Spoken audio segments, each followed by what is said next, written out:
All right. Hey. This is Shelley Shell with another episode of Evolve Women's Mixed Martial Arts, MMA. You can find us on Facebook.com/I love WMMA. And you can also download an episode from Podomatic or iTunes. So check us out there too. So what I'm going to go over is this weekend's fights, UFC Fight Night 105 and Bellator 172.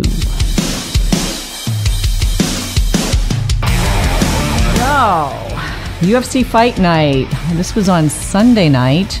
On the undercard, we had Randa, the Quiet Storm, Marcos, fighting Carla, the Cookie Monster. I love that.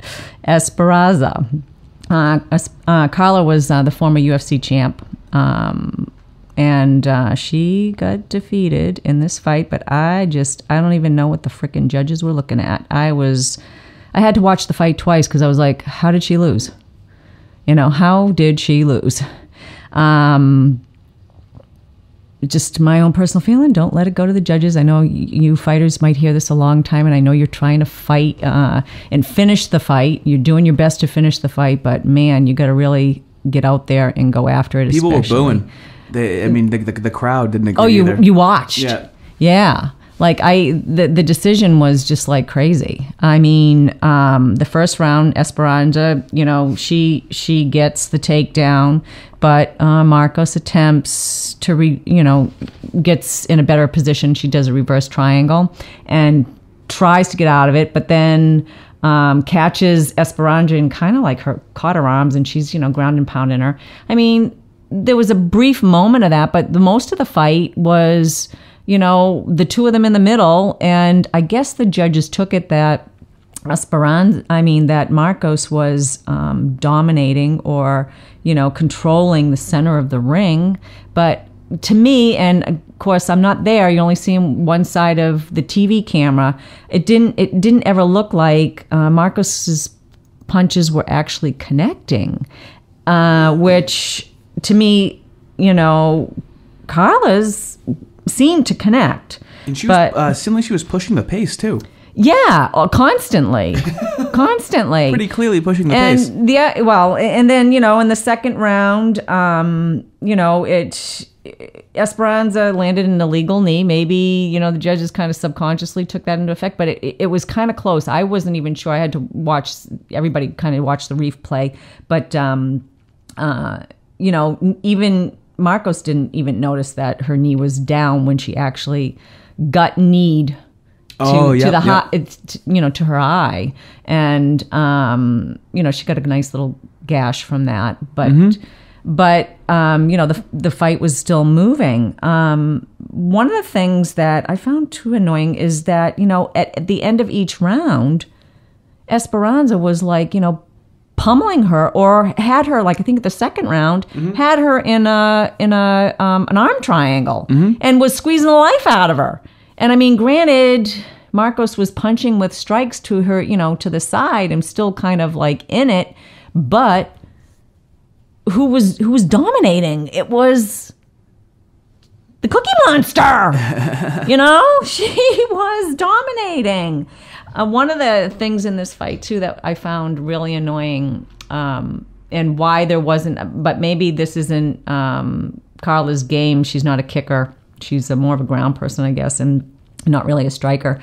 But to me, if you were a striker, it would have been way easy to knock Marcos out, because she just leans in with her head, her arms are out, fingers are up. Her weight wasn't over her hips. Her weight was very forward. She was very front heavy. So forward. Her legs were really wide. I mean, I know this was, she didn't want to be taken down, but I think the guys were saying that she was a good takedown artist. She was leading with her chin too, like wicked. But I guess it's because she's fighting, Carla, because she's a good ground. She's got a great ground game, and she didn't want to be taken down, which she was taken down 3 times, I think, in the fight, each round. And I wonder what those scorecards look like. Well, they said, okay, this was the thing. They did say it. It was 29-28 The first round, Esperanza, which I'm like, well, that would have been the more questionable round out of all of them. All right. And then the last two rounds were 29-28, and they went to Marcos, which I'm like, okay, this is just ridiculous. It was bizarre. The judges. And I'm like, well, they were in Canada. Maybe they're Canadian judges. They're going for their Canadian chickie. Yeah. Which is fine. I mean, I wouldn't be making a big stink about it if she actually really did the due diligence to win the fight. Right. But it really wasn't there. And so that's my take on that one. I think they should have gave it to Carla, and I'm sure she probably thought so too. No, didn't give it to her. She earned it. Yeah, definitely. She did earn it. She did earn it. Then we go to the main card, which was Sarah McMahon versus a newbie, Gina Mazzani. And Mazzani, I guess, didn't make weight, I think. And it was due to the fact that she just took the fight 2 weeks in. Okay, I didn't know that. Yeah. She was 2 weeks in, took it on short notice. I don't know who was supposed to be the fight for that. Mm-hmm. But it was her, I think, UFC debut. And, she ended up taking a tough fight, but what a stand-up chick to do it and just get in there. The fight was short. McMahon just went to, Sarah's just a brute, man. I mean, she's an Olympic champion and whatever, and she just took the girl down and then got her in, I think, an arm triangle. Yep, arm triangle. And finished the fight with at 1:14.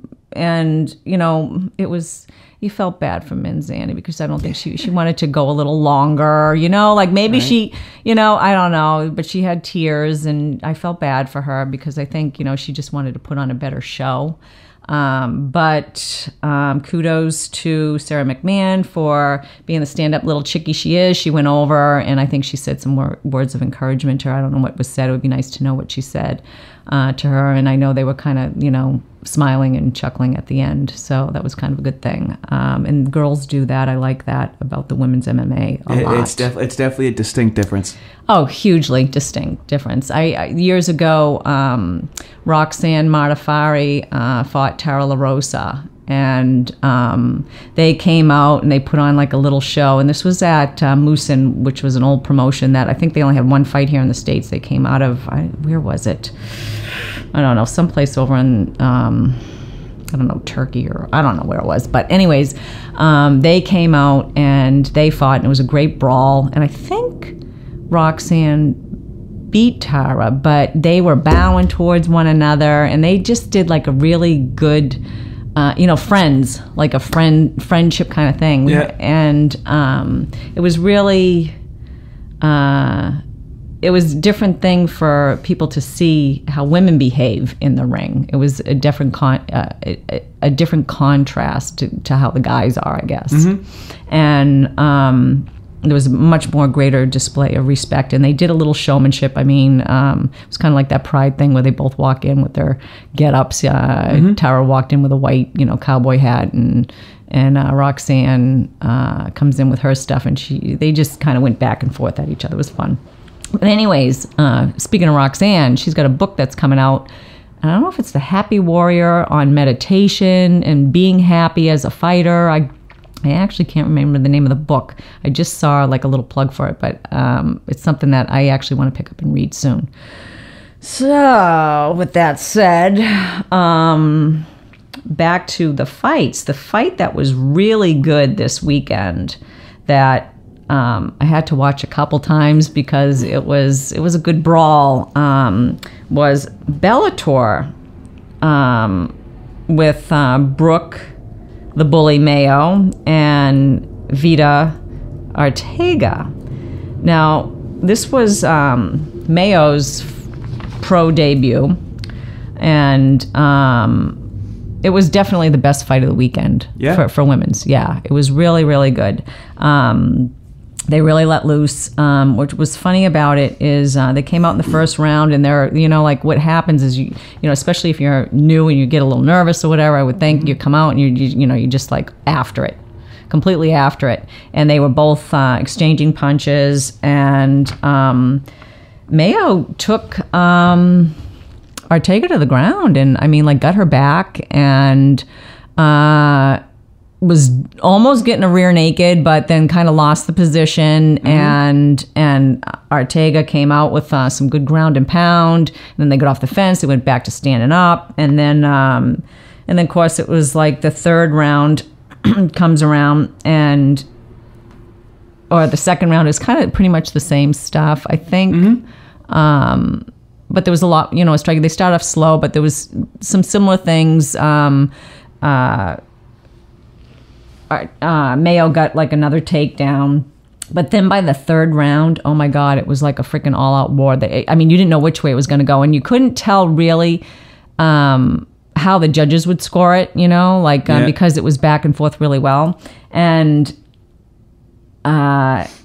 freaking Ortega came out like with vicious freaking strikes, like just bad intentions, and struck Mayo and caught her with a nice right that hit her in the eye, and it blew up like nasty, all right, like really nasty. And they had a few more exchanges after that, and I mean there was a lot of rolling around in that. I mean you didn't know which way it was going to go. It was like they were both like just beast mode. Yeah. And then Big John stepped in and had to stop the fight and took Mayo over to the side, for the doctor to look at her eye because it was so big. And the doctor stopped the fight. And you felt so bad for her because she's like, I can see. Oh my She God. said it over and over and over and over and over again. Looked gruesome. It was really bad. It's significantly larger than a golf ball. Yeah. And I think what the fighter doesn't understand, even though she could see, is that, the doctor's looking at it, and with, a blow up like that, they're thinking, vision. Well, vision, but like a orbital fracture. And then too, with it puffing up like that, the swelling could cause some problems with the eye too. I mean, it could hurt the eye. It's in the itself. fighter's best interest. Absolutely. Paves the way for a great rematch, though. Yeah, which I think would be That's really, exciting. really, really good. I mean, they really. It was a back and forth battle. It was an all-out war. It was one of the most exciting fights that I'd seen in a long time because, especially with a newcomer too, with Mayo. I mean, it was her first pro fight. So her eye was completely shut. At the end of it? Completely shut. Oh, her eyes completely shut, closed. It can't even open the eye. That's not even an option to open the eye. Oh, wow. Well, initially it was, like when she was pleading, her eye was still open. But that's what's funny is that he must have saw it and he's like, oh my God, I think this thing's growing. Yeah. As soon as the hit came, it was huge. I mean, you could see it. I was like, holy shit, like that punch. He must have seen it though, because he's right next to her. He must have been like, this thing's getting bigger and bigger. You see what I'm saying? Well, yeah. Well, John McCarthy's a good ref. Yeah. I mean, like he definitely, is protecting the fighters and stuff like exactly. that. Exactly. Which is interesting. Speaking about referees, because there's been a lot of controversy with them. Right. Yeah, and I think they will let fights go to a certain extent, but then they don't know when to jump in to stop things, like when it's really needed to stop them. Or they make the wrong decision, like the fight that's coming up soon, I think on March 25th for Invicta, is a rematch with Tanya Evinger and Yana, what's her name? Kunitskaya. She's like this blonde. Shelley, I don't know how you do so well with these names. I have to you nail these names. I don't. Yeah, not really. I don't know how to say it, really. But you dive in feet first. She's blonde, and she's got like these blonde. She looks like she should be like like in like an Amazon movie or something of women, and like be like a superhero kind of chick. Like she's just like, I saw like a video of her kickboxing or something like that. Just throwing pads and stuff, and she's just, the hair swings around, and I'm like, wow. I don't know. Guys must watch that and be like, wow. Like watching a woman move in kind of like a deadly fashion. Yeah. I don't know. But so that fight's coming up. But apparently that got stopped in the first round, that fight, and Tanya was the champ, and she contested it because the referee moved them around and didn't put her back in that dominant position, which she should have been in. So she was like pissed. I mean, I would imagine I'd be pissed that, and then she loses to an armbar or something. I don't know. It was a submission of some kind. But so that was like a referee not doing the right thing. I don't know who the ref was, but I can't help but wonder, like, when you're looking at refs and they're refereeing a female fight, if they approach it differently. I don't know. Like, if they kind of unconsciously approach it differently. And maybe we'll stop a fight sooner or not let it go, as long as they would say, like, the guys, if they think there's damage or something like that going on. I mean, I don't know. And then, too, that other fight with Jermaine Devrandami, where she's the current featherweight champ for the UFC, Holly Holm is contesting that fight. And she's going up with the Athletic Commission in New York, and she wants a rematch. It is ridiculous, though. Kind of. It is ridiculous. I mean, kind of. So a discrepancy that I feel like people had with the UFC is that does not seem to be consistent like it is in other, and like boxing and stuff like that. You don't have these discrepancies. I mean, some consistency because they didn't take a point and like. Well, the thing, I mean, maybe, but I mean, it's kind of like, the other fight with Tanya Everger was, with Invicta, which is under the UFC, and then this other one now is with the UFC, and it is in a women's division. But I mean, how often are we hearing it with the men? I don't know, because I haven't followed all. I mean, there's so many guy fights, but the girls are contesting the fights because of what's happening with the refs. And this has happened before, throughout history. I mean, it happened with Ronda Rousey a long time ago, one of her first or second fights, where she armbarred, oh God, who was it? And the referee, she told the ref, she's tapping, and the ref stopped the fight, but it was a verbal tap, I guess. Yeah. But the ref shouldn't stop the fight because Ronda Rousey said it. When she was like submitting, she goes, well, next time. And then Ronda turned around and said, next time I'll break their arm, until the ref does stop me. I mean, that was her. And I mean, I get that, but the ref didn't kind of know how to handle that situation, apparently. I don't know. But there's been kind of like that sort of thing. And maybe it's just because I'm focused on women's MMA. It's see happened, it with the guys. I know it's happened to Chael Sonnen twice. Where he was the ref said he submitted when he didn't. I remember that now. Yeah, it was against Anderson Silva. Yeah. Pretty pivotal fight in his career when that happened. Oh yeah, that was a big fight. That was a freaking gruesome all-out brawl fight. Mm-hmm. That was a good one. Yeah, I remember that now. That was a while ago too. But yeah, so that's. So it wasn't the one you were just talking about at Bellator. It was on their feet on the ground. Oh, this was the fight with Brooke Mayo, the bully Mayo, and Vita Ortega. And Vita ended up winning because of the stoppage. She got and I mean, both fighters looked great. It was an exciting fight. It was definitely, fight of the weekend for women's mixed martial arts, I thought. Definitely refreshing, like you were exciting. You're on the edge of your seat watching it, where some of the other fights you're just like, okay, they look like they're sparring. Come on, girls, pick it up the pace. Right. Go after them. Stop running away. With the what do you call it? The Carla, the Cookie Monster fight, and Marcos. I from a stand-up position, I'm surprised. I mean, she didn't get kicked to the head or something. The way Marcos was standing with her chin out there and her whole stance. I don't know if that's her normal stance, but I was like, just kick her. Just kick her head. I mean, if Holly Holm was in there, the girl would have been like done, Yeah. So yeah, Holly Holm is contesting that fight. She wants a rematch. So God only knows what's going to happen with that. One of the things that was reported to one of her coaches, Mike, Winklejohn, I don't know if I say it right. He's one of the coaches, or the longtime coach at Jackson Winklejohn MMA, where Holly trains. He had stated that he didn't think Cyborg should be allowed to fight for another year at least because of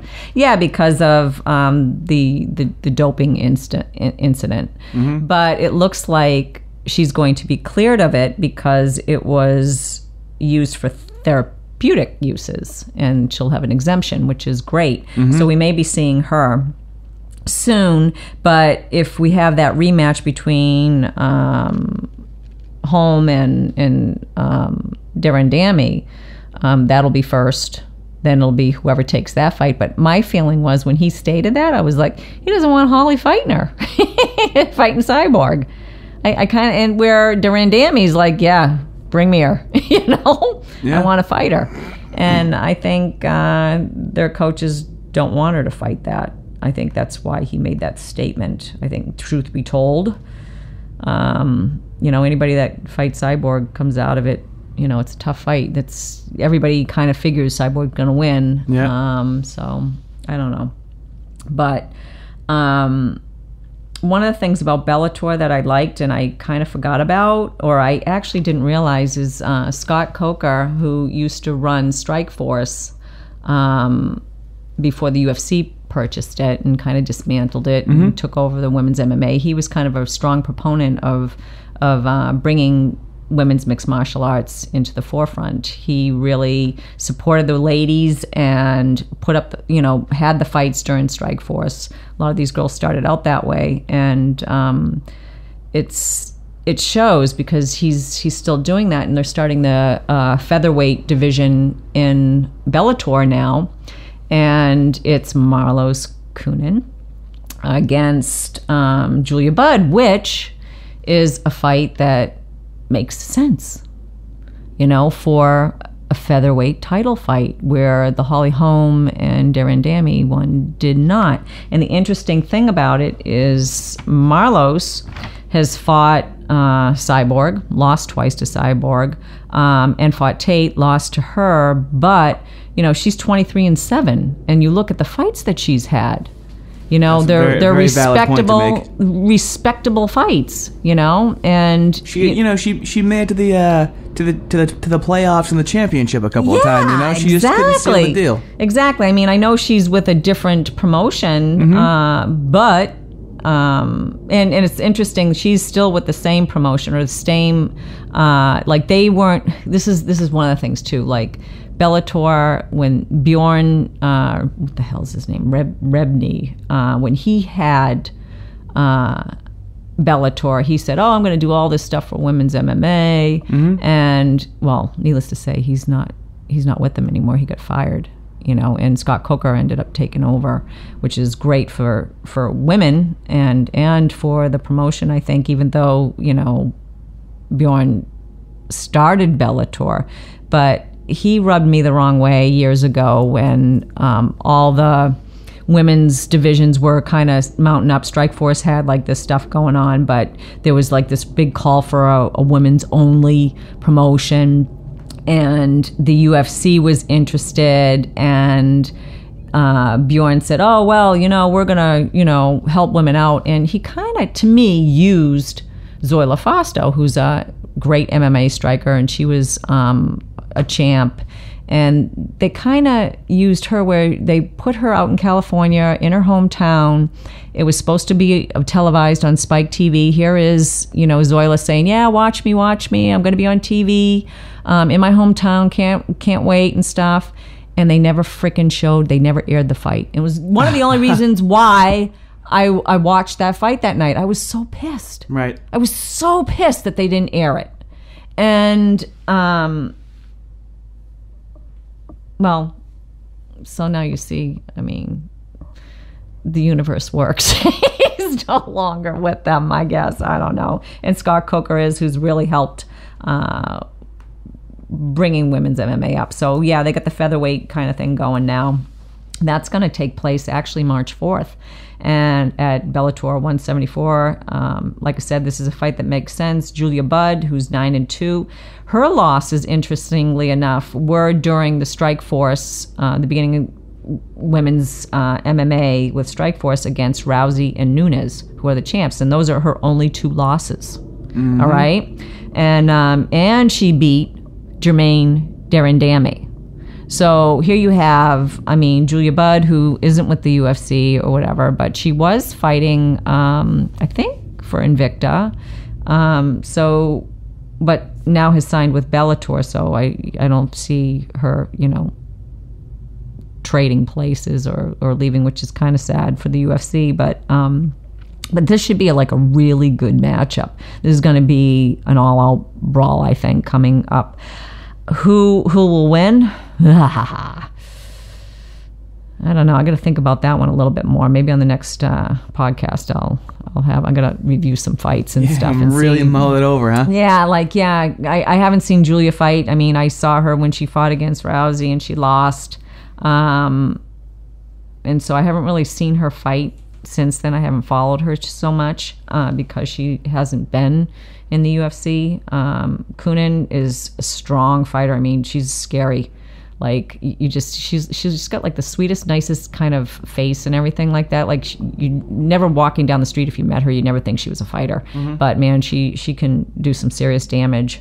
She's one nasty striker, ground person. She went 3 rounds with Cyborg, man. That's a long 3 rounds. Yeah. Or actually, it could have been 5. I don't even know. It could have been I think it was 5. It was title. Oh yeah. But yeah, she's definitely beast mode. Has a lot of experience.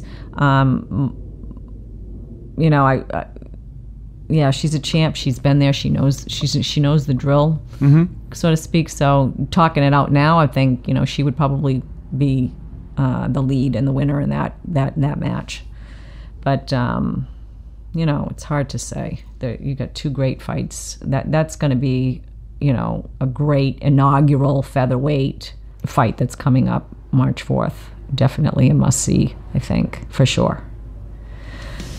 Thanks for listening, and you can follow us, like us, share us, comment at facebook.com/ILoveWMMA. And then 2, please remember you can always download us at iTunes or Podomatic. Thanks again.